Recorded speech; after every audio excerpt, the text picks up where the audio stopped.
بالله من الشيطان الرجيم بسم الله الرحمن الرحيم يا أيها الذين آمنوا توبوا إلى الله توبة نصوحا صدق الله العظيم قال النبي صلى الله عليه وسلم التائب من الذنب كمن لا ذنب له او كما قال علیہ الصلوۃ والسلام۔ کوئی برا نہ لگے تو ایک بات کہہ دوں، بچے کی آواز آ رہی، اس کا حل کر لو۔ ہو گیا حل؟ ہاں بس صحیح۔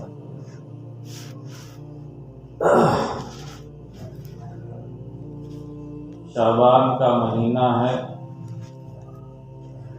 اور شعبان کے مہینے کی یہ 15ویں رات کہلاتی ہے، جس کو ہم لوگ شب برات کہتے ہیں یا شبرات کہتے ہیں۔ ہمارے یہاں جن مسجدوں میں امام صاحب عالم ہیں، تقریباً ہر مسجد میں اس سلسلے میں بیانات آتے رہتے ہیں، آپ کے سامنے بھی آئے۔ اور آج کا زمانہ موبائل کا ہے، موبائل پر مسجد کے بیانات سے زیادہ بیانات آ رہے ہیں، تو اس لیے محض بیان سننا اور سنانا مقصد نہیں ہے، وہ تو بہت سنتے رہتے ہیں، بہت سناتے رہتے ہیں۔ 2-3 باتیں سمجھنے کی ہیں اور سمجھانے کی ہیں۔ ہماری بعض باتیں بعض لوگوں کو بری بھی لگ جاتی ہیں، اس لیے کہ جب مزاج کے خلاف کوئی بات آتی ہے تو بری لگتی ہے، اور مزاج جو بن چکا ہوتا ہے اس کو بدلنا بڑا مشکل ہوتا ہے، آہستہ آہستہ وہ بدلا جاتا ہے۔ ہم نے اپنی اسی بستی کے اندر تقریباً 30-40 سال پہلے وہ زمانہ دیکھا ہے کہ آتش بازی کی ٹورنامنٹ ہوا کرتی تھی، میچ ہوا کرتے تھے، لیکن آج کافی عام خان ہے، آہستہ آہستہ تبدیلی آئی۔ اسی طریقے سے ہم نے وہ زمانہ دیکھا ہے کہ گھروں کے اندر جو گھر کے مکھیا اور ذمہ دار ہوتے تھے وہ آتش بازی کا سامان لاتے تھے بڑے ثواب سمجھ کر، بچوں کے لیے الگ، بڑوں کے لیے الگ، مردوں کے لیے الگ، عورتوں کے لیے الگ۔ یہ میں نے بھی دیکھا ہے، آپ نے بھی دیکھا ہوگا، لیکن اب میں سمجھتا ہوں کافی حد تک کنٹرول ہے۔ اسی طریقے سے ہم نے وہ زمانہ دیکھا ہے کہ تقریباً مسلمانوں میں ہمارے یہاں 95% ایک مخصوص کھانا بنتا تھا، آج کے دن اس پر کافی حد تک کنٹرول ہوا، لیکن باقی ہے۔ تو بات سمجھنے کی اور سمجھانے کی یہ ہے کہ جو رات ہمارے سامنے ہے جس میں ہم بیٹھے ہوئے ہیں، اس کا تعلق نہ تو نئے کپڑے پہننے سے ہے، نہ آتش بازی سے ہے، نہ اگربتی سلگانے سے ہے، نہ عطر لگانے سے ہے، نہ حلوہ پکانے سے ہے، نہ قبرستان میں ڈیولے جلانے سے ہے، کوئی تعلق نہیں۔ لیکن میں نے ابھی کہا کہ ہماری بعض باتیں بعض لوگوں کو بری لگتی ہیں، کیونکہ ایک پرمپرا چلی آ رہی ہے، پرانی روایت چلی آ رہی ہے۔ اب جب اس کے اوپر انگلی رکھی جاتی ہے اور یہ کہا جاتا ہے کہ یہ ایسا نہیں ہے، تو بس وہ بات بری لگتی ہے، لگا کر ہم تو ہیں اس لیے برائی سننے کے لیے۔ لیکن بہرحال ہم اس پر خوش ہیں کہ لوگ ہمیں برا کہہ کر مان جائیں، ہم اس پر تیار ہیں، ہم اس پر خوش ہیں کہ لوگ برا بھی کہیں لیکن پھر باز آ جائیں اور مان جائیں۔ ابھی میں کانٹ سے چلا ہوں اور مغرب کی نماز وہیں پر پڑھی میں. پہلے آنا چاہتا تھا لیکن کسی کام میں دیر ہو گئی تو میں لال مسجد کے سامنے کھڑا تھا.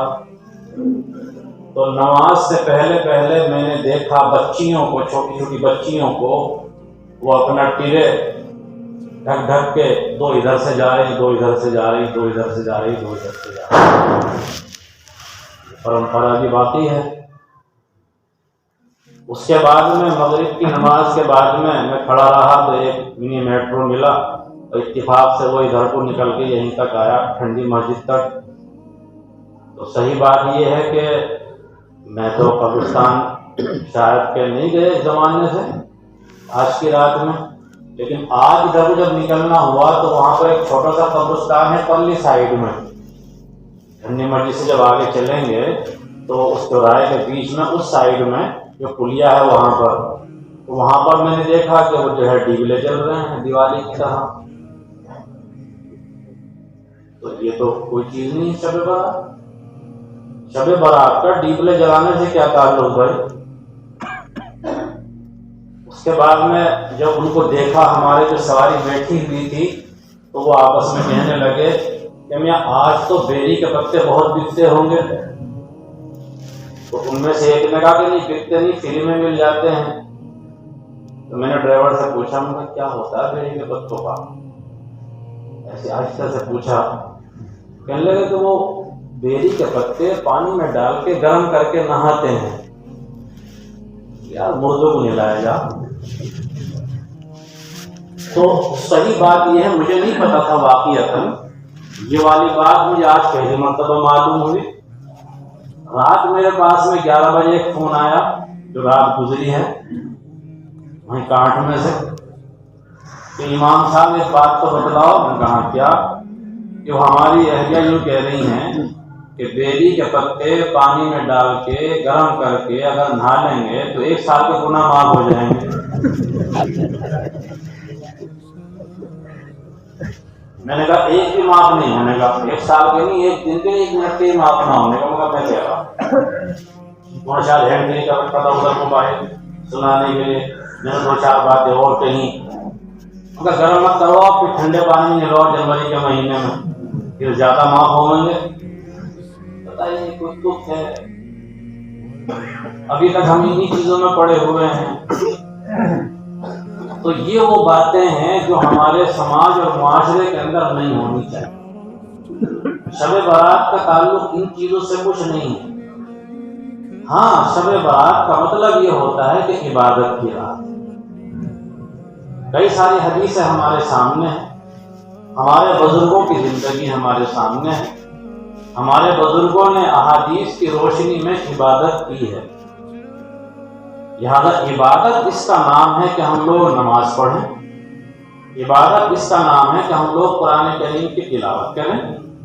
عبادت اس کا نام ہے کہ ہم لوگ مسجد کے اندر رہ کر یا گھر میں رہ کر جو ہے ذکر و اذکار تسبیح پڑھیں.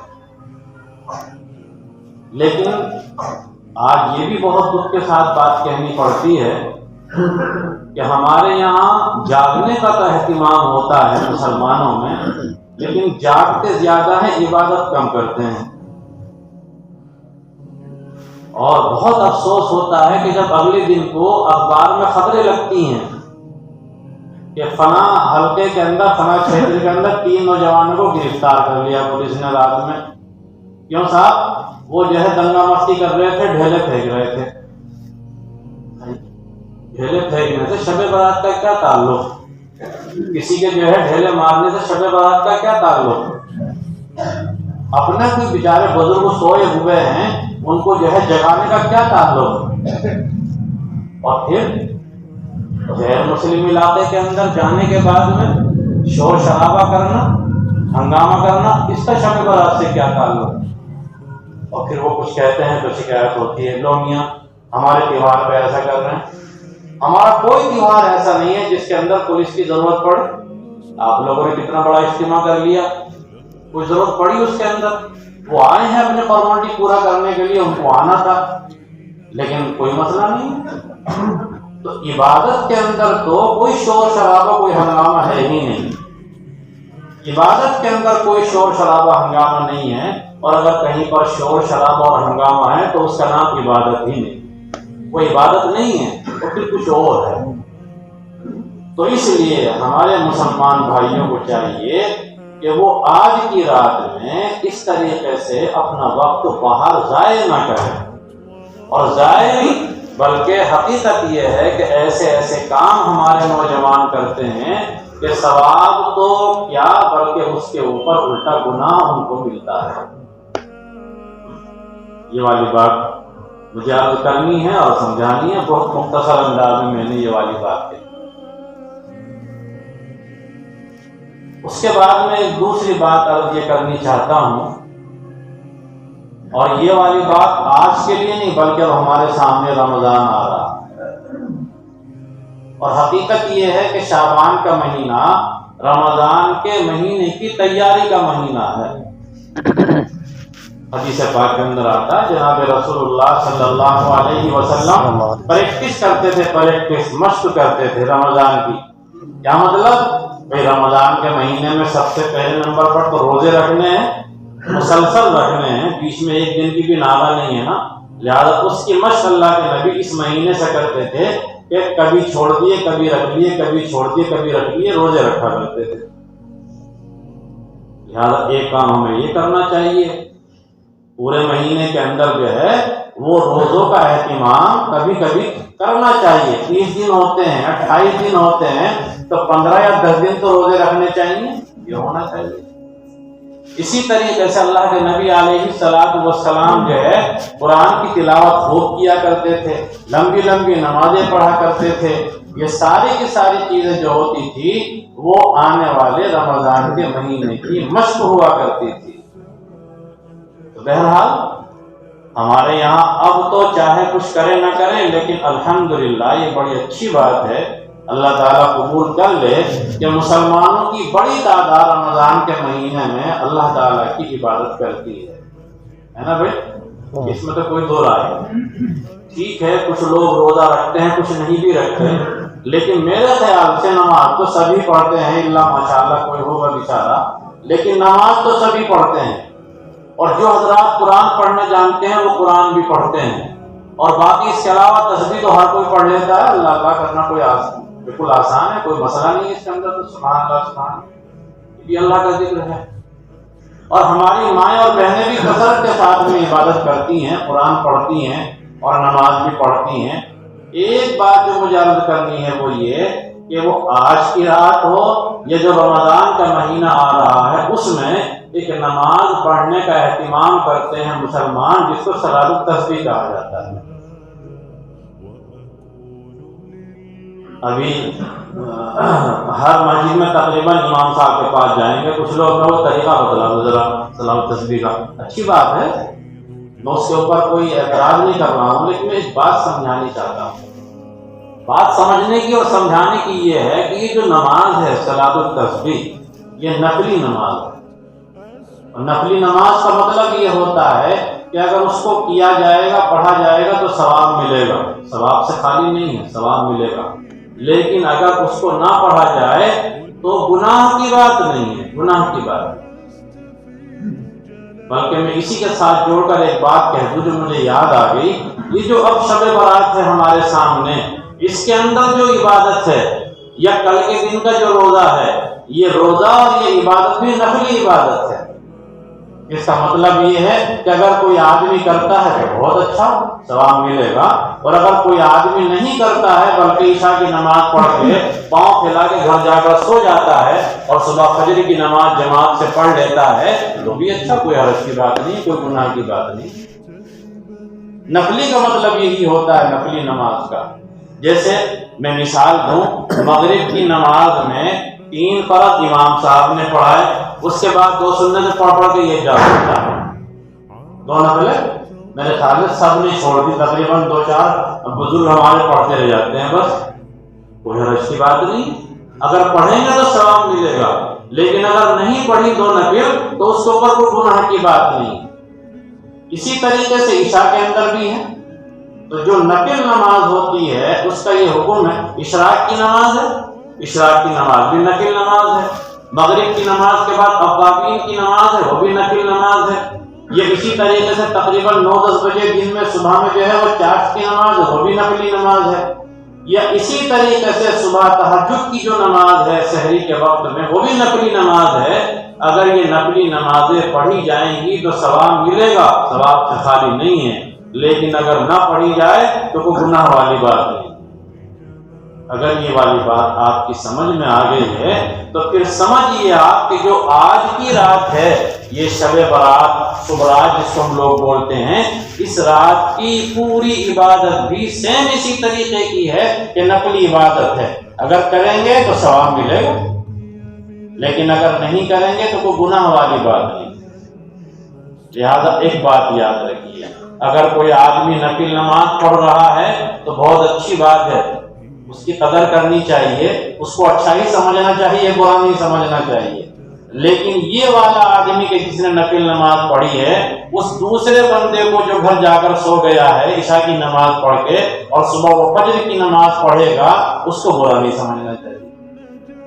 یہ باریک سا فرق ہے، ہم لوگ اس کو نہیں سمجھ پاتے ہیں، اور اس کو نہ سمجھنے کی وجہ سے بہت ساری خرابیاں پیدا ہو جاتی ہیں۔ اس لیے نفلی نماز، نفلی عبادتیں ہیں، اگر کیا جائے گا اس کو تو ثواب ملے گا، اور نہیں کیا جائے گا تو کوئی گناہ کی بات نہیں۔ تو ایک بات مجھے اور یاد آ گئی، ایسے افراد بھی ملتے ہیں، ہم لوگ تو چونکہ مسجدوں سے جڑے ہوئے ہیں نا، ایسے افراد بھی ملتے ہیں کہ رات میں انہوں نے جو ہے نماز پڑھی، عبادت کی، مسجد کے اندر وقت گزارا، اب صبح کو اتفاق سے گھر گئے سحری کھانے کے لیے ویسے کسی کام سے، اور آنکھ لگ گئے فجر کی نماز لایا۔ ایمانداری سے بتلاؤ، فجر کی نماز زیادہ اہم تھی یا صلاۃ تسبیح اہم تھی؟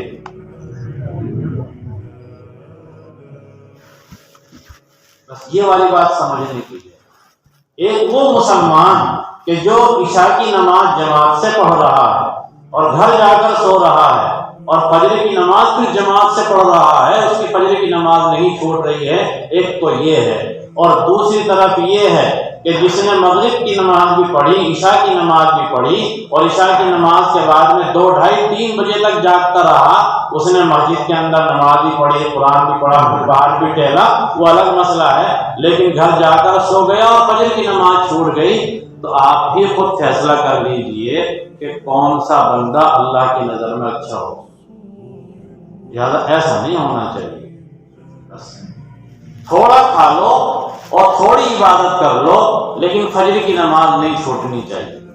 اگر فجر کی نماز ہماری چھوٹ جاتی ہے نفلی عبادت کی وجہ سے، تو پھر یہ نفلی عبادت ہمارے کام آنے والی اس معنی کر نہیں ہے کہ ہم نے اس سے بڑا رکن، بڑا اہم کام چھوڑ دیا۔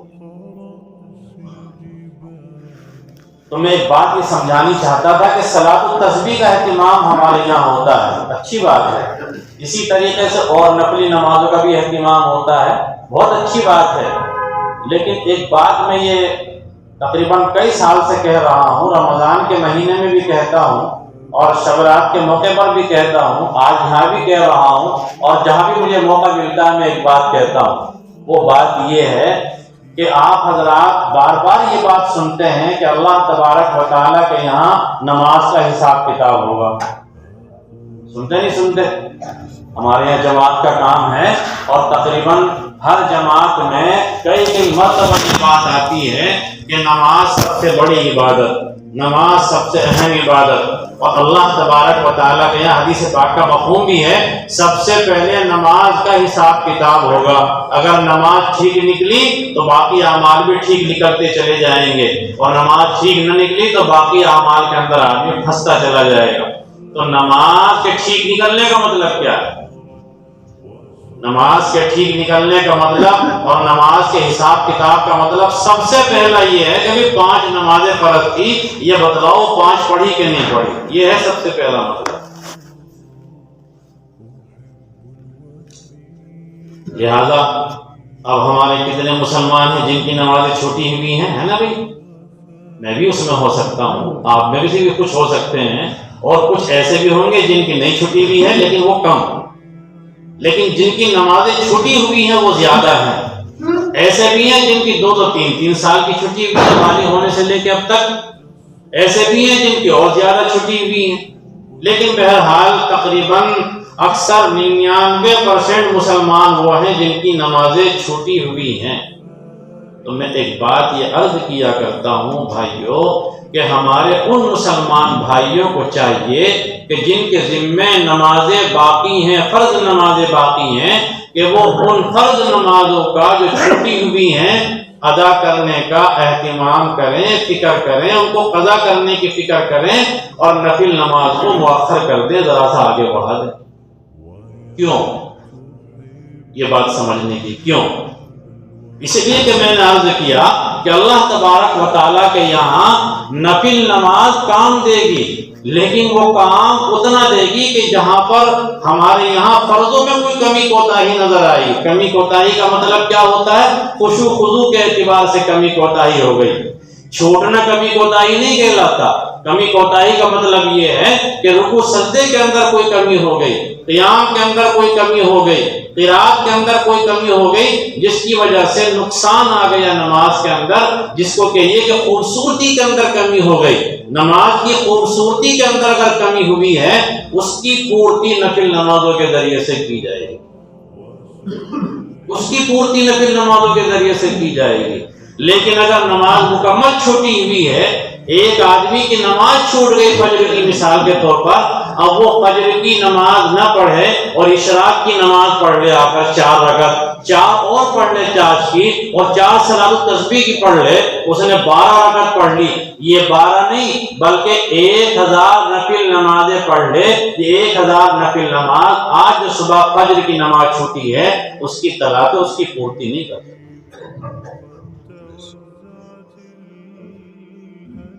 یہ بات سمجھنے کی ہے۔ اب اگر یہ والی بات سمجھ میں آ رہی ہے تو ٹھیک، ورنہ میں ایک مثال دے دوں جو دیا کرتا ہوں۔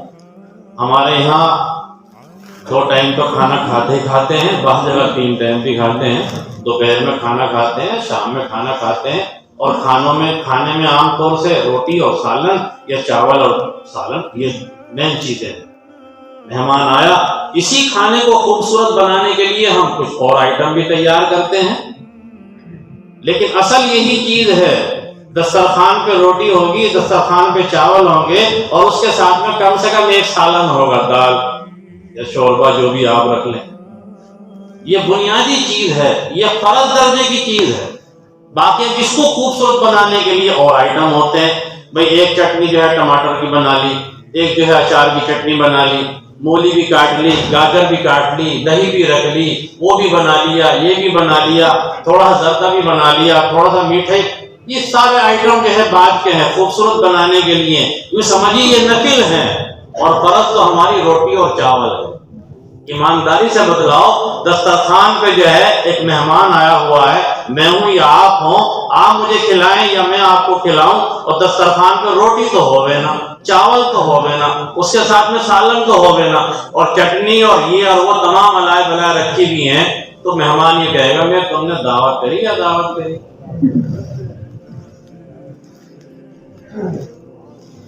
یہ والی بات سمجھنے کی ہے۔ یہ خوبصورتی اس کو جب خوبصورت بنائے گی کھانے کو، جب کہ کھانا ہو، ہاں جی بہت بڑھیا کھانا کھلایا، تھے تو وہ چاول ہی مگر ساتھ میں زردہ بھی تھا، تھے تو وہ چاول ہی مگر فلاں چیز بھی تھی، تھے تو فلاں چیز لیکن اس کے ساتھ میں یہ بھی تھا، فرائی بھی تھا، اب تو پتہ نہیں کیا کیا چل گئے۔ لیکن وہ ساری چیزیں بعد میں ہیں، پہلے بنیادی چیز یہ ہونی چاہیے۔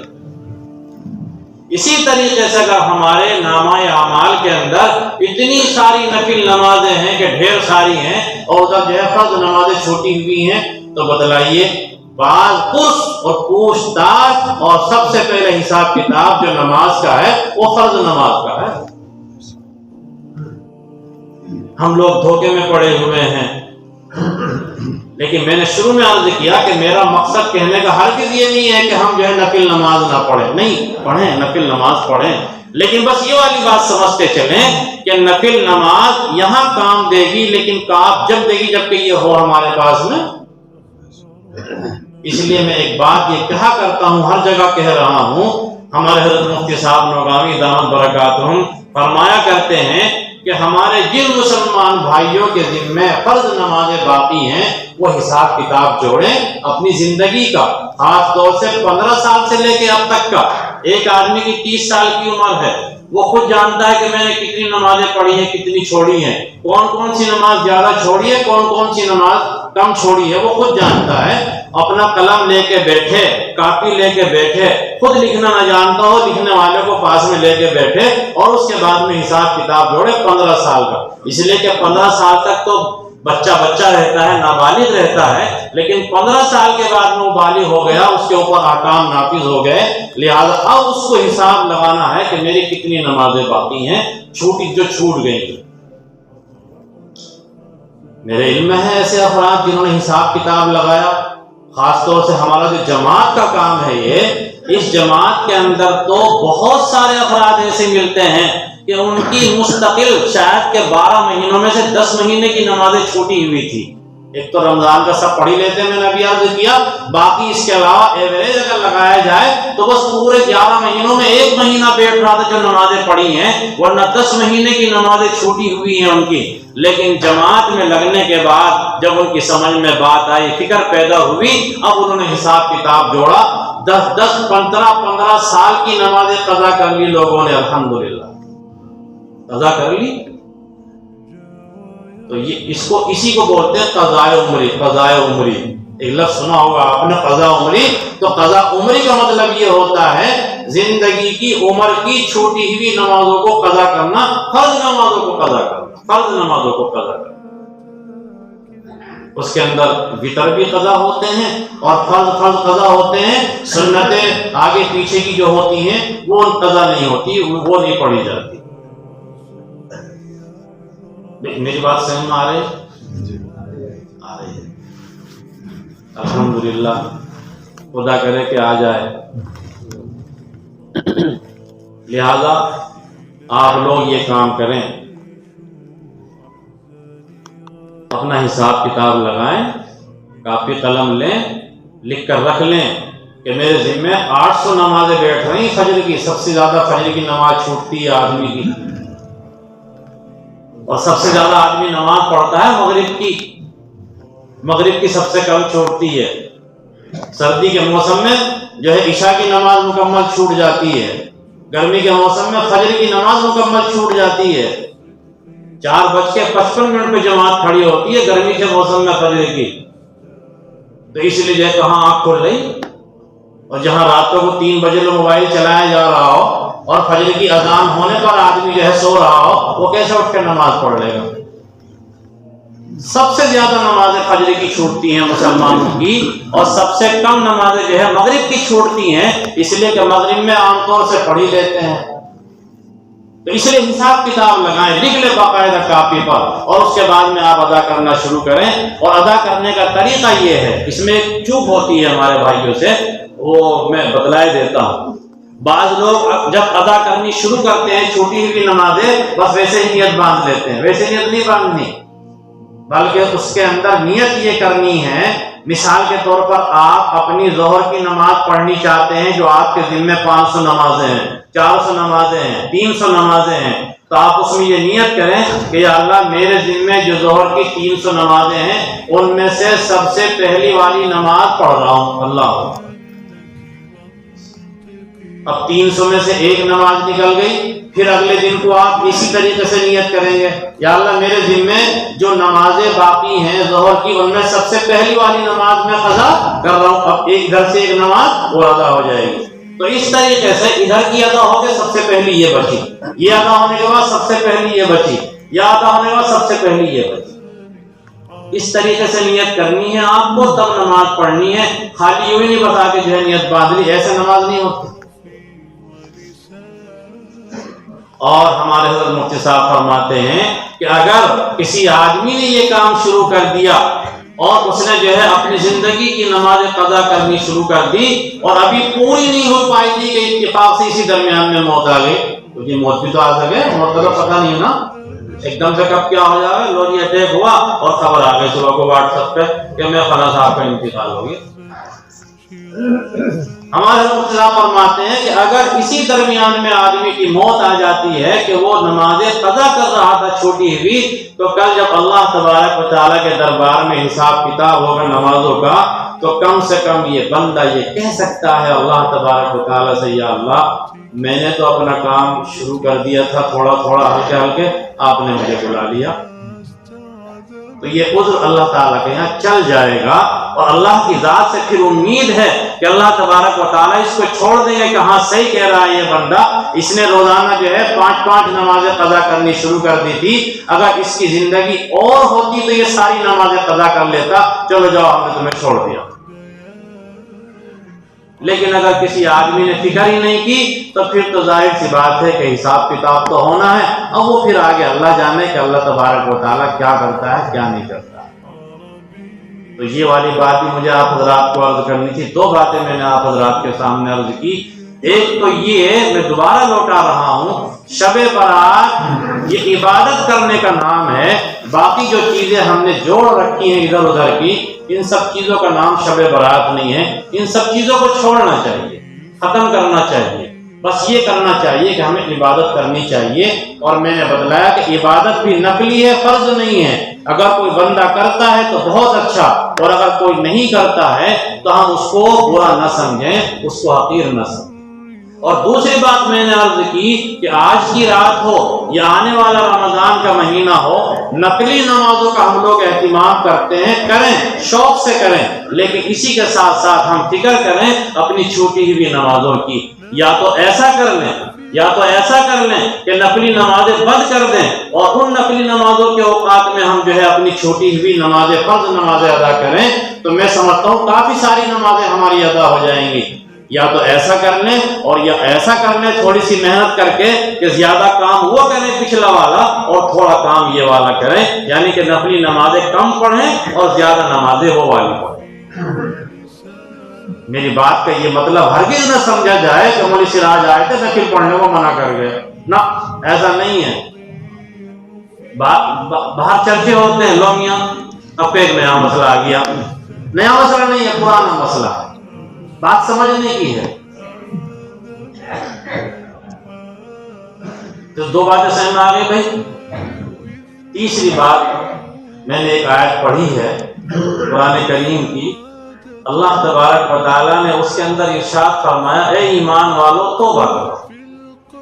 یا ایھا الذین آمنوا توبوا الی اللہ توبۃ نصوحا، اے ایمان والو سچی پکی توبہ کرو ہمارے سامنے. اللہ خود فرما رہا. آپ ذرا سا غور کیجئے، ماں باپ ہم سب کے ہیں اور ہم بھی ہیں. ہم کبھی کبھی کیا کرتے ہیں، بچے کا امتحان لیتے ہیں، حالانکہ اس کو بسکٹ لا کے ہمیں ہی دینے ہیں، اور اگر وہ لائے گا تو ہمارے پیسوں سے لائے گا. لیکن ہم کیا چاہتے ہیں کبھی کبھی کہ ہمارا بچہ اگر تھوڑا سا سمجھدار ہو گیا ہے، سمجھدار اتنا کہ وہ جانتا ہے لانا کسے کہتے ہیں، لینا کسے کہتے ہیں، دینا کسے کہتے ہیں، مانگنا کسے کہتے ہیں، تو ہم چاہتے ہیں کہ ہمارا بچہ ہمارے پاس نہ ہو، اور آنے کے بعد میں ابو 1 روپیہ دے دو. یہ بڑا اچھا لگتا ہے، ابو کو یہ جملہ بڑا اچھا لگتا ہے اپنی اولاد کا. اسی طریقے سے امی کبھی کبھی ایسا کرتی ہے، بڑی باجی بہن بھی ایسا کرتی ہیں. کیوں؟ اس میں تربیت بھی ہوتی ہے بچے کی، اور یہ اچھا بھی لگتا ہے بڑوں کو کہ ہمارا چھوٹا، ہمارا بچہ ہم سے مانگے. اور جب وہ مانگتا ہے نا تو پھر بجائے کہ ہم 5 کا نوٹ نکال کے دیتے ہیں، اسے پیار آتا ہے بچے کے اوپر. اللہ تبارک و تعالیٰ بھی یہی چاہتا ہے کہ میرے بندے مجھ سے مانگے. مانگنے کے بعد میں جب اللہ تبارک و تعالیٰ دیتے ہیں تو اس کے اندر مزہ ہی کچھ اور ہوتا ہے. یوں تو اللہ دے ہی رہا، ہمیں کیا انہیں بھی دے رہا. انہیں کون دے رہا؟ انہیں بھی اللہ دے رہا ہے.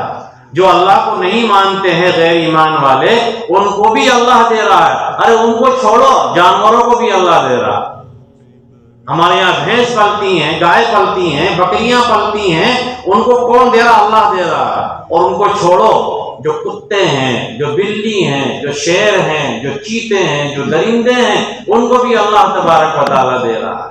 پتھر کے بیچ کے اندر اگر کوئی کیڑا ہے اس کو بھی اللہ دے رہا ہے۔ تو یہ تو اللہ کی ذمہ داری ہے، اللہ نے پیدا کیا تو اللہ کو دینا ہے، لیکن یہی دینا اگر ہمارے لینے کے بعد میں ہو، مانگنے کے بعد میں ہو، تو اس کے اندر مزہ ہے۔ اب وہ تو مانگیں گے نہیں، کوئی بکری بکرا کوئی بھینس تو مانگے گی نہیں اللہ تعالیٰ سے۔ یہ تو انسان کو چاہیے کہ انسان اللہ تعالیٰ سے مانگے، اور خاص طور سے انسان کو چاہیے کہ انسان اپنے گناہوں کی معافی مانگے۔ انسان اگر اپنے گناہ کی اللہ تعالیٰ سے معافی مانگتا ہے تو اللہ تبارک و تعالیٰ کو اس کے اوپر بہت پیار آتا ہے، بے انتہا پیار آتا ہے۔ میں ایک بات کہا کرتا ہوں، ہمارے سماج اور معاشرے کے اندر بعض مسلمان ایسے ہیں جو غفلت کی زندگی گزارتے ہیں، نماز بھی نہیں پڑھتے، اور بھی کچھ ایسے ویسے کاموں کے اندر مبتلا ہیں، اور کچھ ہمارے مسلمان بھائی وہ ہیں جو ذرا نماز کے پابند ہیں، اور اس سے آگے بڑھ کر ذرا سا کچھ اور دینداری ہے۔ میں ایک بات کہا کرتا ہوں، اگر یہ ہمارے مسلمان بھائی جو نماز کے پابند ہیں، نماز پڑھ رہے ہیں، تو ان کا اپنا کوئی کمال نہیں، اللہ نے توفیق دی ہے تو یہ نماز پڑھ رہے ہیں۔ اور اسی طریقے سے دوسری بات میں کہا کرتا ہوں، ان ہمارے مسلمان بھائیوں کو چاہیے کہ وہ اس مسلمان کو کہ جو غفلت کی زندگی گزار رہا ہے حقیر نہ سمجھے، برا نہ سمجھے، اس لیے کہ پتہ نہیں موت سے پہلے اللہ تعالیٰ اس کو کب توفیق دے دے اور وہ سیدھے راستے پر آ جائے، اور پتہ نہیں کب اللہ تعالیٰ ہم سے توفیق چھین لے اور ہم جو غلط راستے پر چلے۔ میں ایک دو واقعہ آپ حضرات کو سناتا ہوں اور بات کو ختم کر رہا ہوں۔ بنی اسرائیل کا ایک واقعہ ہے۔ بنی اسرائیل ایک قوم گزری ہے ہم سے پہلے، حضرت موسیٰ علیہ السلام کی قوم، حضرت موسیٰ نبی تھے، ان کے زمانے کی امت، اس کو بنی اسرائیل کہا جاتا ہے۔ ایک آدمی تھا اسی طریقے سے اپنا غافل تھا، اور تمام جو برائیاں ہو سکتی ہیں وہ اس کے اندر موجود تھی۔ سمجھانے والے وہ لوگ سمجھایا بھی کرتے تھے، لیکن بس آدمی ہے کہ بات نہیں مانتا، وہ نہیں مانتا تھا۔ آخرکار ایک موقع پر یہ کیا کہ اس کو اس کے خاندان والوں نے، محلے والوں نے وارننگ دے دی کہ بھئی اگر تو اس حرکت سے باز نہیں آیا تجھے باہر نکال دیں گے ہم۔ تو یہ ہوا، اسے باہر جو نکال دیا کچھ دن کے بعد میں، جب وہ باز نہیں آیا اور اسے باہر نکال دیا، وہ بیچارہ باہر چلا گیا۔ اب باہر جانے کے بعد میں اتفاق یہ ہے کہ جو بھی اس کی زندگی تھی وہ پوری ہوئی، اور اس کے بعد میں اس کا آخری وقت آ گیا، یعنی کہ اس کا موت کا وقت قریب آ گیا۔ یہ تو سب کو آنا نا، چاہے اندر رہ لے چاہے باہر رہ لے، بستی میں ہو یا باہر ہو، سب کو موت آنی ہے، اور اس کا بھی ٹائم آ گیا۔ بنی اسرائیل کا یہ آدمی جو بیچارہ انتہائی درجے کا غافل تھا، ہر گناہ کے اندر مبتلا تھا، لوگوں نے جو ہے اس کو دھتکار دیا، نکال دیا، باہر پھینک دیا، اور اس نے دیکھا کہ میں بیمار ہوں اور میری موت کا وقت قریب آ رہا ہے، لہذا اب اس نے جو ہے آسمان کی طرف دیکھا، اور آسمان کی طرف دیکھنے کے بعد اللہ تبارک و تعالیٰ سے اس نے مناجات اور دعا کرنی شروع کی، اور اس نے کہا یا اللہ تو جانتا ہے کہ میرے اندر ہر گناہ موجود ہے، اور اسی گناہ کی وجہ سے میرے خاندان نے، میرے محلے والوں نے باہر نکال دیا ہے، اور تجھے یہ بھی معلوم ہے کہ اب میرا آخری وقت ہے، لہذا اس وقت میرا کوئی سہارا نہیں ہے، اگر سہارا ہے تو صرف تیرا ایک سہارا ہے۔ اس نے اس موقع پر اللہ تبارک و تعالیٰ سے رو رو کر دعائیں کی، توبہ کی، مغفرت کی دعا کی، استغفار کی۔ اللہ تبارک و تعالیٰ سے ایسے موقع پر آدمی کیسی دعا کر سکتا ہے، بالکل آخری وقت تو آپ خود سمجھ سکتے ہیں، جب اسے دیکھ رہا ہے کہ اب تو مجھے جینا ہے نہیں، بالکل لاسٹ اور اینڈ چل رہا زندگی کا، لہذا اس نے جو ہے ایک طرف تو اپنے گناہوں سے توبہ کی، اور دوسری طرف اس کو یہ بھی خیال تھا کہ مجھے مرنا تو ہے لیکن میں بستی کے باہر ہوں، آخر میرا بنے گا کیا، مجھے کوئی دفنانے والا نہیں، مجھے کوئی کفنانے والا نہیں، مجھے کوئی نہلانے والا نہیں، میرا کوئی اپنا ابھی رشتہ دار یہاں پر موجود نہیں، لہذا اللہ تو ہی میرا مالک ہے، تو ہی سہارا ہے، مجھے معاف بھی کر دے اور میرا اس کا انتظام بھی کر دے۔ اس بنی اسرائیل کے ایک شرابی، کبابی، جوائی، جو کچھ بھی ہو سکتا تھا، اس بیچارے نے یہ دعا کی، انتقال ہو گیا۔ حضرت موسیٰ علیہ السلام زندہ ہیں۔ حضرت موسیٰ علیہ السلام کے پاس وحی آتی ہے، وحی سمجھتے ہیں، جبرائیل آتے ہیں، پیغام آتا ہے۔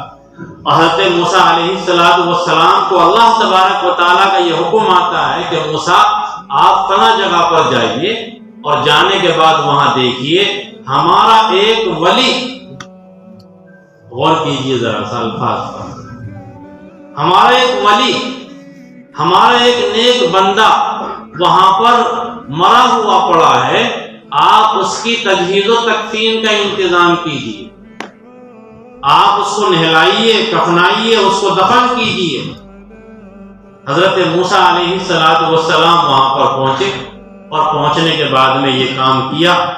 اب یہ کام کرنے کے بعد میں اس کی نماز جنازہ ہونی تھی۔ اللہ تبارک و تعالیٰ کا دوسرا حکم آتا ہے، اللہ تبارک و تعالیٰ نے فرمایا کہ موسیٰ بستی میں جا کے اعلان کر دو کہ وہ فلاں بندہ جس کو تم نے بستی سے نکال لیا تھا، اس کا انتقال ہو گیا ہے اور اس کی نماز جنازہ ہونی ہے، جو بھی یہ چاہتا ہے کہ میرے گناہ معاف ہو جائیں، اس کی نماز جنازہ کے اندر شرکت کر لے۔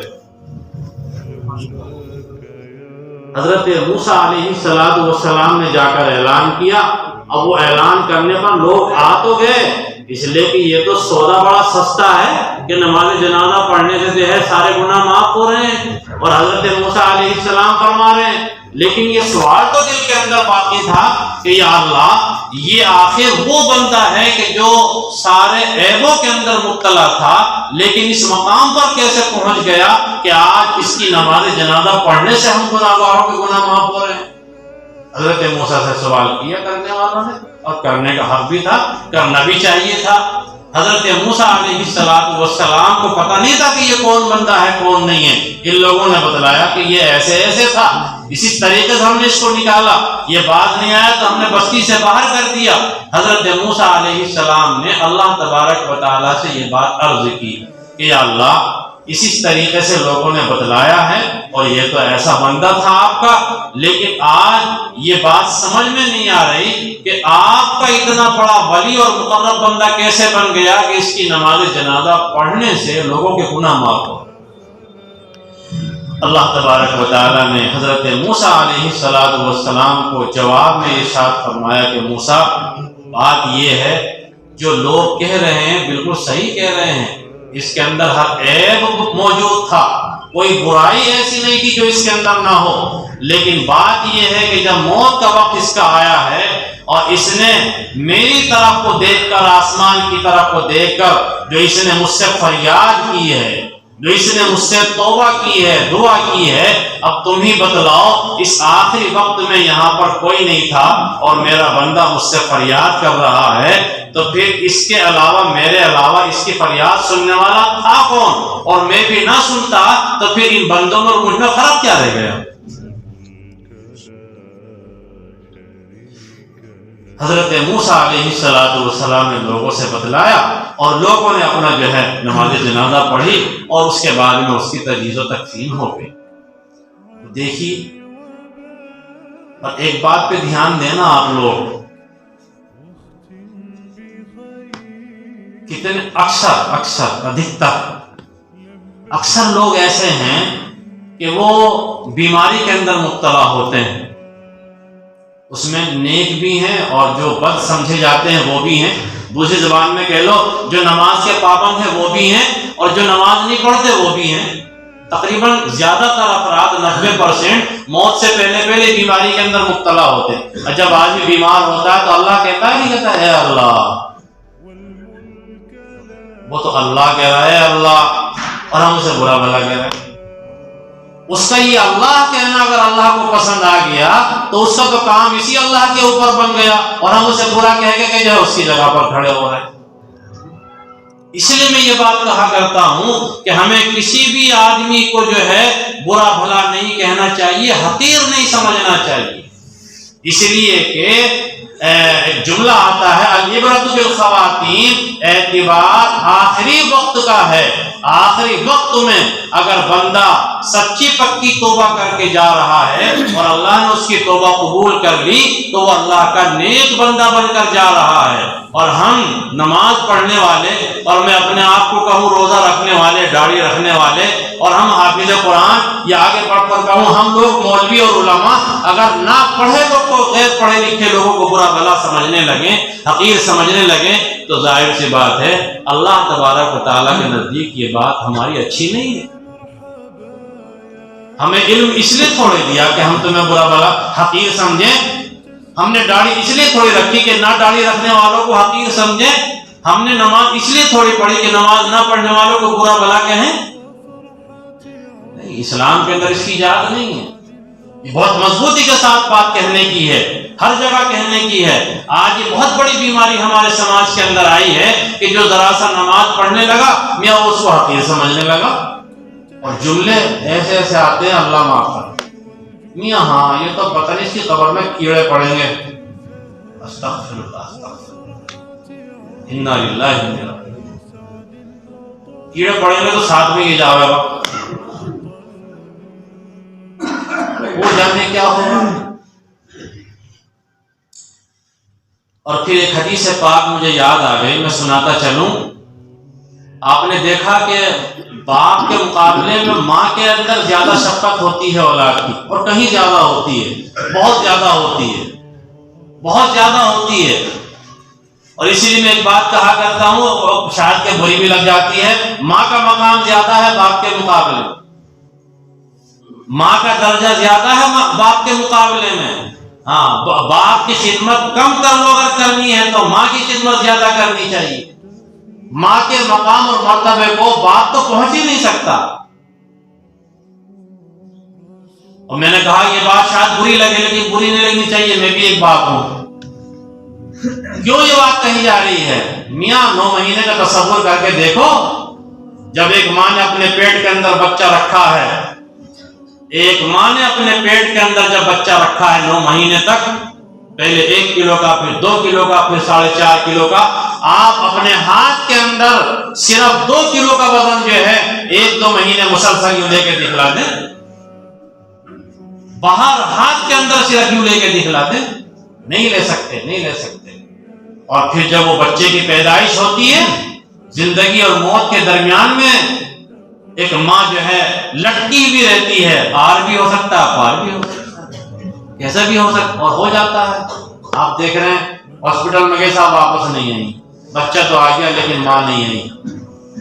اور پھر اس کے بعد میں جو مرحلہ آتا ہے، پہلے 3 مہینے کا، پھر 6 مہینے کا، اور پھر اوپر تک کا، بچے نے پیشاب کر لیا، اگر باپ کی گود میں بچے نے پیشاب کر لیا تو بعض باپ تو پھینک دوں، نہیں ادھر پکڑ، کیا تہوار ہے جی۔ پیشاب کون دھوتا ہے؟ اور پیشاب کا دھونا تو پھر بھی کسی درجے میں آسان ہے، لیکن ذرا اندازہ لگائیے پاخانہ کون دھوتا ہے؟ ہم اپنا پاخانہ دھونے کے بعد میں باہر آ کر صابن سے ہاتھ دھوتے ہیں، وہ ماں اپنے بچے کا دن میں اگر 10 چل جائیں تو 10 دفعے نہیں یعنی 20 دفعے پاخانہ دھوتی ہے۔ چیتے کا جگر چاہیے اس کام کے لیے، یہ ماں ہی ہے جو یہ کام کر سکتی ہے، ورنہ کوئی اور نہیں کر سکتی۔ اور پھر کتنے نخرے ہیں اوپر تک، شادی ہونے تک، شادی کے بعد تک کتنے نخرے ہیں، بہت نخرے ہیں۔ اولاد کے جو ماں سہتی ہے باپ نہیں سہتا، چپت مارتا ہے کنپٹی پہ، لیکن ماں نہیں مارتی۔ اس لیے میں نے یہ والی بات کہی، ماں کا مقام باپ کے مقابلے میں زیادہ ہے۔ اور ویسے نہیں، حدیث پاک کے اندر بیان فرمایا گیا، صحابی نے پوچھا یا رسول اللہ کس کے ساتھ حسن سلوک کروں؟ اماں کے ساتھ۔ کس کے ساتھ کروں؟ اماں کے ساتھ۔ کس کے ساتھ کروں؟ اماں کے ساتھ۔ 3 مرتبہ فرمایا، پھر چوتھی مرتبہ کہیں نمبر آیا ابا میاں کا، یہاں اب اپنے ابا کے ساتھ۔ تو یہ ماں کے اندر جو شفقت ہے، اور پھر کون سی ماں؟ ایک تو ہماری ماں ہے، انسانوں کے اندر ماں، اور ایک جانوروں کے اندر ماں ہوتی ہے، وہ بھی تو ماں ہے۔ اس ماں کے اندر بھی اپنے بچے کی شفقت اللہ تعالیٰ نے رکھی ہے، بہت شفقت رکھی ہے۔ جب چیل آتی ہے اور اس کے چھوٹے چھوٹے چوزوں کو جو ہے وہ اٹھا کر لے جانا چاہتی ہے، تو جو مرغی ہوتی ہے نا، وہ تنہا اس کا مقابلہ کرتی ہے، گوارا نہیں ہے کہ میرے ایک بچے کو بھی لے جائے چیل، حالانکہ کئی سارے بچے ہیں نا۔ تو یہ ماں کے اندر جو شفقت ہے، حدیث پاک کے اندر آتا ہے، اللہ کے نبی علیہ الصلوۃ والسلام نے فرمایا یہ رحمت اور شفقت کے اللہ تعالیٰ نے 100 حصے کیے۔ کتنے؟ 100۔ ان 100 حصوں میں سے ایک حصہ قیامت سے لے کے دنیا کی ابتدا سے لے کے قیامت تک جتنی مائیں ہیں انسانوں میں، جنات میں، جانوروں میں، سب کی ماؤں کے دلوں کے اندر جو اللہ تعالیٰ نے وہ ایک حصہ شفقت اور محبت رکھی ہے، اور 99% اپنے پاس رکھے، 99% اپنے پاس رکھے۔ اب اندازہ لگا لو، اگر وہ بنی اسرائیل کے بندے نے جو 60-70 سال کی زندگی یوں ہی گزاری، آخری وقت میں کہتے ہیں اللہ، تو اللہ کو پیار نہیں آئے گا؟ اس لیے کیا 99%۔ اور ایک حدیث پاک کے اندر آگے بیان فرمایا گیا، سنو کہ یہ 99% ایک طرف ہیں، اور جب قیامت کا دن ہوگا اور میدان محشر برپا ہوگا اور وہاں پر حساب کتاب ہو رہا ہوگا، اللہ تبارک و تعالیٰ اس ایک حصے کو بھی جو تمام ماؤں کے پاس میں ہے وہ لے لے گا، وہاں لے لیا جائے گا، وہاں نہیں رہے گا۔ یہ والا 1% بھی ماں کے پاس نہیں رہے گا۔ کیوں نہیں رہے گا؟ آپ ذرا قرآن دیکھیں، امام صاحب سے آپ نے سنا ہوگا اور بہت ہی والی بات سنی ہوگی کہ قیامت کے دن جب اولاد پریشان ہوگی ایک نیکی کے واسطے، تو وہ دوست کے پاس جائے گی، بھائی کے پاس جائے گی، فلاں کے پاس جائے گا، حتیٰ کہ ماں کے پاس بھی جائے گا، تو ماں کیا کہہ دے گی؟ نہ میرے پاس۔ اگر وہ 1% رحمت اور شفقت وہاں ہوتی نا، تو وہ یہاں بھی کام کرتی۔ ماں ایسی چیز ہے، لیکن اللہ تبارک و تعالیٰ وہاں پر وہ رحمت اور شفقت جو ہے نکال لے گا، اور نکال لینے کے بعد میں وہ 1 پوائنٹ بھی اپنے پاس میں رکھ کر، اور 100 کے 100 پوائنٹ، 100 کے 100% اپنے جب ہو جائیں گے، اب اس کے بعد میں بندوں کے ساتھ میں، ہمارے ساتھ میں جو ہے رحمت اور شفقت کا معاملہ کیا جائے گا۔ کیا معاملہ کیا جائے گا؟ اللہ کے نبی علیہ الصلوۃ والسلام نے ارشاد فرمایا، لوگ پریشان ہوں گے، فلاں نبی کے پاس جائیں گے، وہ ہاتھ کھڑا کر دیں گے، نہ بابا نہ ہمارے بس کی بات نہیں ہے، ان کے پاس جائیں گے، ان کے پاس جائیں گے، لاسٹ میں میرے پاس آئیں گے، اور جب میرے پاس آئیں گے تو میں کہوں گا کہ ہاں میں اللہ تبارک و تعالیٰ سے سفارش کرتا ہوں، اور میں سجدہ کروں گا، اور سجدے کے اندر جو ہے اللہ تبارک و تعالیٰ کی حمد و ثنا کروں گا، اور اس کے بعد میں بہت دیر تک لمبا سجدہ کرتا رہوں گا، پتہ نہیں کتنا لمبا سجدہ ہوگا۔ اللہ تبارک و تعالیٰ کو پیار آئے گا، اللہ تبارک و تعالیٰ فرمائیں گے محمد سر اٹھائیے، مانگیے کیا مانگتے ہو۔ صحابہ نے پوچھا کیا مانگیں گے؟ کہ ظاہر سی بات ہے تمہارے واسطے مانگوں گا، امت کے واسطے مانگوں گا، لہذا امت کی سفارش فرمائیں گے اللہ تبارک و تعالیٰ سے، اللہ کے نبی علیہ السلام۔ اور یہاں تک حدیث پاک کے اندر آتا ہے کہ ایک جماعت کو نکالا جائے گا، اس کے بعد میں ایک جماعت کو نکالا جائے گا، اس کے بعد میں ایک جماعت کو نکالا جائے گا، بات یہاں تک پہنچے گی اللہ تبارک و تعالیٰ کی طرف سے فرمایا جائے گا جس کے دل کے اندر رائی کے دانے کے برابر ذرا سا بھی ایمان ہے، اس کو بھی جہنم سے نکال لو، اس کو بھی نکال لیا جائے گا۔ اس کے بعد میں ایک سوال ہوگا، یا اللہ ایسے ایسے بندے بھی ابھی رہ گئے جنہوں نے ایک مرتبہ لا الہ الا اللہ پڑھا تھا، اللہ تبارک و تعالیٰ فرمائیں گے اس کو تم نہیں، میں خود نکالوں گا، اس کو تم نہیں، میں خود نکالوں گا۔ اللہ تبارک و تعالیٰ جو ہے ایسے انسانوں کو جنہوں نے دل سے ایک مرتبہ لا الہ الا اللہ پڑھا ہے، ان کو جہنم سے نکالیں گے، اور نکالنے کے بعد میں جنت کے اندر پہنچا دیا جائے گا۔ یہ رحمت اور شفقت اللہ تبارک و تعالیٰ، اللہ تو اتنے شفیق ہیں، اور ہم ہیں کہ ہم جو ہے اس پہ جو ہے غصے میں دانت پیس رہے ہیں۔ اس لیے میں نے کہا کہ نہ، یہ بات ہمارے واسطے زیبا نہیں دیتی کہ ہم اللہ کے کسی بھی بندے کو کیا سمجھیں، حقیر سمجھیں۔ بات لمبی تو نہ ہو گئی میری؟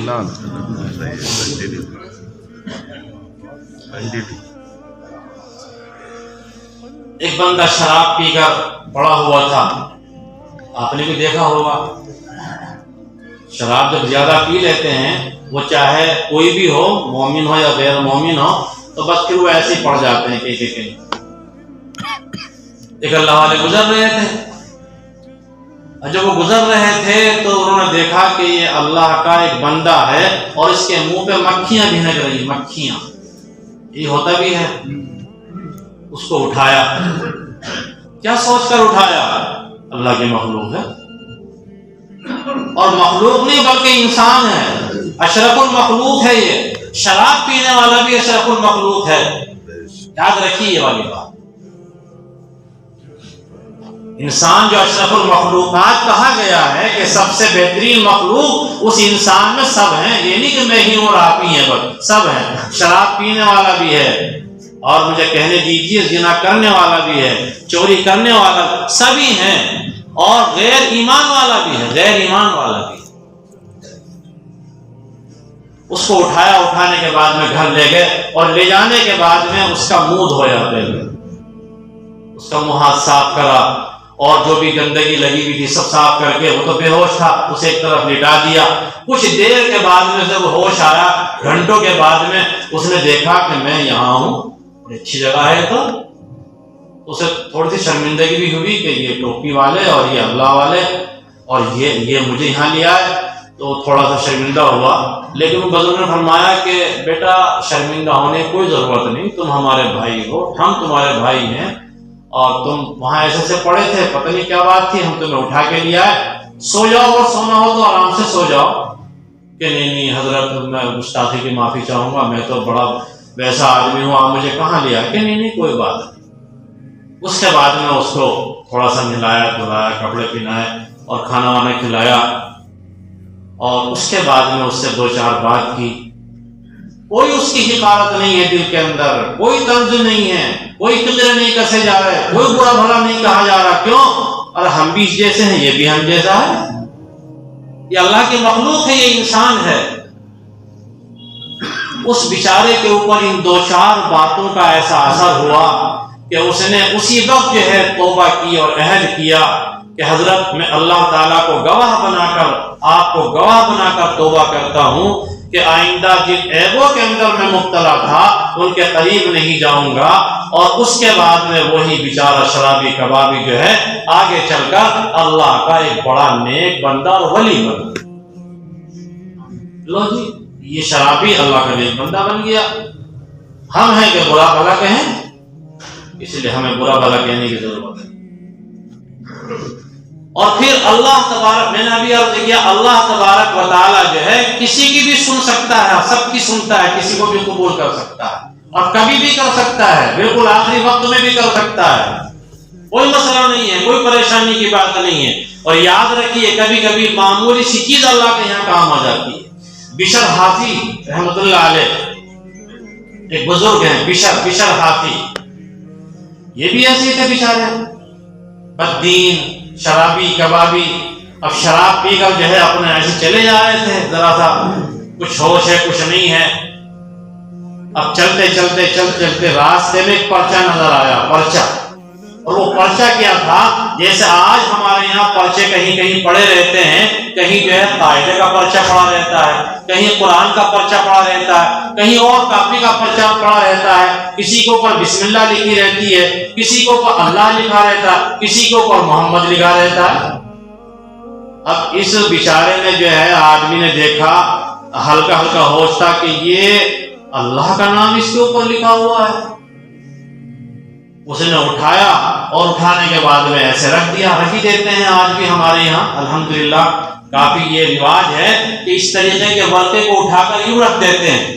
بس اتنا ہے کہ یوں نہیں رکھنا چاہیے، اس کو حفاظت سے اچھی جگہ پر رکھنا چاہیے، یہاں سے تو پھر گر جائے گا وہ۔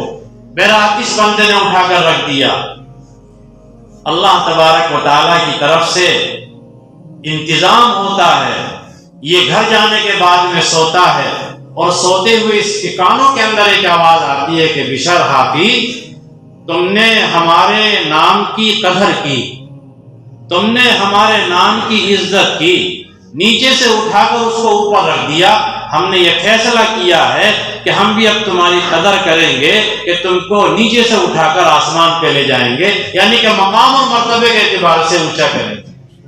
تو جی اتنی سی بات جو ہے اللہ کو پسند آئی، اور اللہ تبارک و تعالیٰ نے ان کو توفیق دی کہ انہوں نے توبہ کی، سچی پکی توبہ کی، اور اس کے بعد میں اللہ کے نیک بندے بن گئے۔ تو اللہ تبارک و تعالیٰ کے یہاں چھوٹی چھوٹی باتیں پسند آ جاتی ہیں، اور چھوٹی چھوٹی باتیں مقبول ہوتی ہیں، اور ان کے اوپر اللہ تعالیٰ کے یہاں فیصلے ہونے ہیں۔ اس لیے بس ضرورت اس چیز کی ہے کہ ہم میں سے ہر ایک کو اللہ سے ڈرتے رہنا چاہیے، اور ڈرتے ڈرتے جو ہے جہاں تک ہو سکے گناہوں سے بچنا چاہیے، اور نیک کام کی طرف جو ہے ہمیں لگے رہنا چاہیے۔ کسی کو حقیر نہیں سمجھنا، اپنی ذات سے کسی کو ستانا نہیں، کسی کو پریشان نہیں کرنا، بس اپنی فکر ہونی چاہیے کہ پتہ نہیں میرا کیا بنے گا۔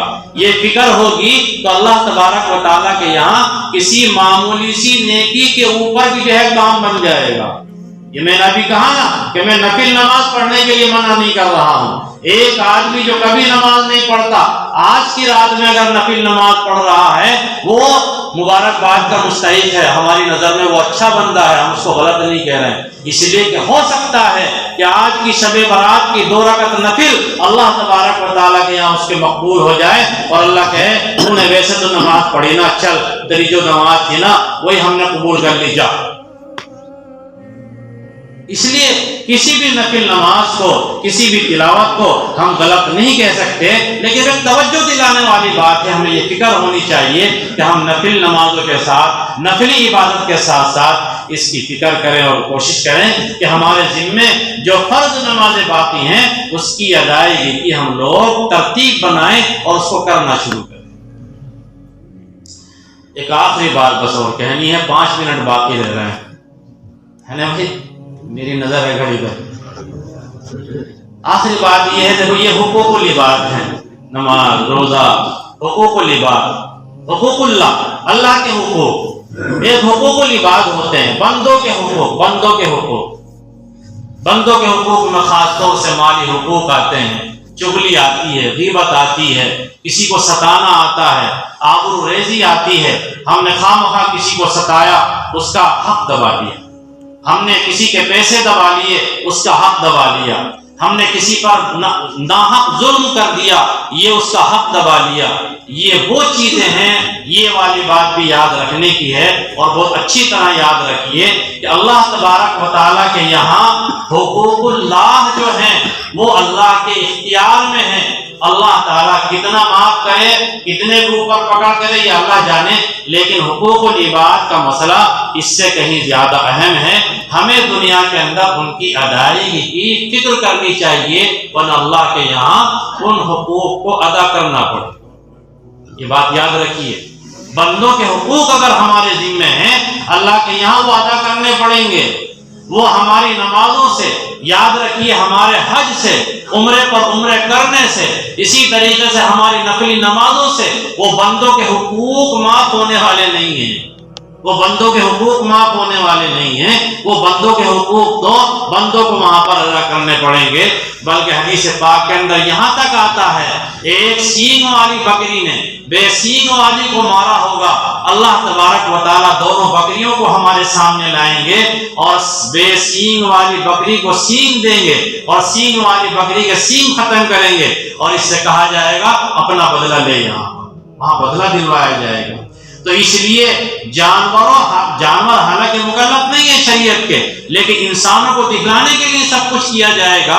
یہ بدلانے کے لیے اللہ کے نبی نے سمجھایا ہے کہ وہاں اتنا انصاف ہوگا، اتنا انصاف ہوگا، لہذا اگر ہمارے آپس میں ایک دوسرے کے اوپر حقوق ہیں، ان کی ادائیگی کی فکر کریں، ان کی ادائیگی کی کوشش کریں، یا ان کو معاف کرا لیں۔ اور معاف کرانے کا مطلب یہ ہے کہ وہ دل سے معاف کر دے، ویسے نہیں کہا سنا معاف کریو، خالی وسیع رسم بن گئی نا، حج کو جا رہے تو کہا سنا معاف کریو، اسی طریقے سے اور کوئی کام ہے تو کہا سنا معاف کریو، ایسے کیسے معاف ہو جائے گا بھائی؟ ایسے معاف نہیں ہوتے، ان سے بات کرو تنہائی میں بیٹھ کے. آپ کے 50 روپے ہیں, آپ کے 10 روپے ہیں, آپ کے 500 روپے ہیں, آپ کے 5000 روپے ہیں, آپ کے 1 لاکھ روپے ہیں. میں دینا چاہتا تھا لیکن نہیں دے پایا, اب آپ مجھے معاف کر دیجئے. وہ کہتے ٹھیک ہے میں نے معاف کر دیے. اور یاد رکھیے معاف کرنے والے کو اللہ تبارک و تعالیٰ کا کئی گنا زیادہ ملے گا. معاف کرانے بھی چاہیے اور پھر معاف کر بھی دینے چاہیے, لیکن وہ قاعدہ ہے اس کا معاف کرواوے آدمی ٹھیک کر کے. یہ نہیں کہا سنا معاف کر دیا اور اس کے بعد میں نے تو معاف کرا لیے تھے معاف ہو گئے. ایسے معاف نہیں ہوتے. نہ ایسے مہر معاف ہوتے ہیں بیوی کے, اور نہ ایسے ہمارے آپس میں ایک دوسرے کے حقوق معاف ہوتے ہیں. وہ سلیقے سے قاعدے سے معاف ہونے چاہیے, معاف کرانے چاہیے. ورنہ جیسے یہاں پر کیا ہوتا ہے, عورت سے مہر معاف کرا لیے اور خدا نخواستہ جھگڑا ہو گیا اور اس کے بعد فیصلے کی نوبت آ گئی تو سارا لکھا جھکا سامنے آ جا, لاؤ میاں اتنا مہر تھا. یہ کہاں معاف ہوگا ہے؟ اگر معاف ہوگا تو کیوں مطالبہ ہو رہا؟ اسی طریقے سے یاد رکھیے اگر آدمی نے دل سے یہاں پر حق معاف نہیں کیا ہے تو اللہ تبارک و تعالیٰ کے یہاں عدالت ہے, کچہری کے اندر کھڑا ہونا ہوگا اور وہاں پر اس کا مطالبہ کیا جائے گا. اس لیے دنیا کے اندر اللہ کے حقوق بھی ہم لوگ ادا کریں اور بندوں کے حقوق کی ادائیگی بھی ہماری فکر ہونی چاہیے. یہ چند باتیں میں نے عرض کی ہیں اور اس میں سے میں نے شروع میں کہا کچھ باتیں خاص طور سے ہمارے جو بزرگ ہیں ان کو بری لگی ہوں گی, اس لیے کہ ان کے سامنے بہت ساری دنیا ہے, پہلے سے چلے آ رہے ہیں. ہم لوگ جو ہے نئے پیڑھی کے ہیں, نیا زمانہ ہے, نئی روشنی ہے, چراغوں کے بدلے مکان جل رہے ہیں, تو اس لیے جو ہے کچھ باتیں بری لگ سکتی ہیں لیکن برا ماننے کی ضرورت نہیں ہے, سمجھنے کی ضرورت ہے. شب برات کا مسئلہ ہو یا محرم کا مسئلہ ہو یا رجب کنڈوں کا مسئلہ ہو, کتنے مسائل ہم لوگوں نے اپنی طرف سے کھڑے کر لیے ہیں. یہ خام خواہ کی چیزیں ہیں, یہ سب نہیں ہونی چاہیے. ان کو ختم کرنا چاہیے, جو کام کرنے کے ہیں وہ کرنے چاہیے اور ان کو سلیقے کے ساتھ میں کرنا چاہیے. اللہ تعالیٰ مجھے بھی اور آپ کو بھی عمل کی توفیق عطا فرمائے. بس چھوٹی سی دعا کر لیتے ہیں, اس کے بعد میں آپ لوگوں کو اپنی اپنی دعا کرنی ہے.